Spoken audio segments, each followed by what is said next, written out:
Hey everyone, so today we're going to be talking about the top truck camper accessories. So we have quite a few things to show you, roughly 6. They're all a little bit random, but for us, it's probably what our top accessories would be. So the first one we're going to be starting with is the Jackery.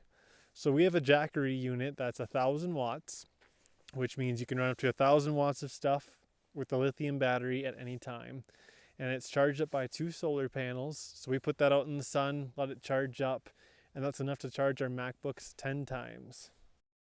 So for us, the Jackery is definitely essential just for having boondocking or anything else. Since we can't plug into our camper, it just at least keeps, all of our gear topped off.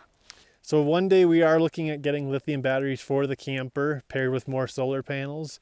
But right now the Jackery's worked out awesome for us. Plus we can take it other places when it's not, or when we're not with the camper. So the second thing for us is the Wii Boost. So we recently just got that about 6 months ago, and it's been working great for us. So with the Wii Boost, it's a cell phone booster. So we put the antenna on the roof, and then there's an interior antenna, and you just put your cell phone near that, and you can use your mobile hotspot, you can use your phone, whatever you'd like to use, and it helps boost the signal. The only thing with that is you need at least 1 bar for it to work. So if you're in an area where there's no cell phone reception, it will not work. We do want to get Starlink, but that's something down the road. But for now, the Wii Boost works great for us. So the next accessory that we've got are the solar panels for our camper. So right now we have 215 watts of solar on the roof. That keeps everything powered from our lights to USBs. We have 2 wet cell batteries that are in the camper that came with it. And as we mentioned before, we hope to upgrade those at some point with more solar and more lithium batteries, but we'll see when that time comes. So the next accessories are tools. So everyone that has a camper and just is traveling with some kind of rig definitely needs a good pair of tools, because there's always something that's breaking and always something that needs to be fixed, as many of you probably know. So with this camper, we've lucked out. We really haven't had any big issues. We had to silicone a couple little things, and then we had to replace our water pump. But other than that, it's been really good, knock on wood.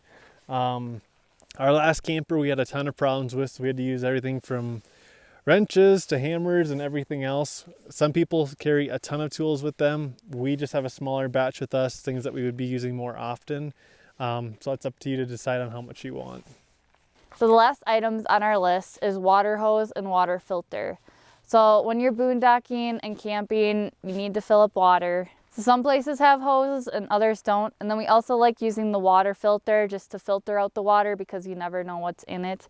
And even though it says it's city water, you never know. So we just like to do that just to be safe. So we have a 21-foot hose. You can get a longer hose or a shorter hose, but we found that to be a pretty comfortable size, since some places the faucet is quite a ways off the road, and some places you can drive right up to it. But at least we don't have to have 100 feet of hose hidden in a compartment. So the next item is our truck camper bed mat. So a lot of people call it a horse mat. It's just a very thick piece of rubber. We got a 4-foot by 8-foot piece, since that's what the size of our bed is. That helps so that when you put the camper in it, it doesn't slide all over the place. And so it keeps it more secured when it's all tied down to the frame.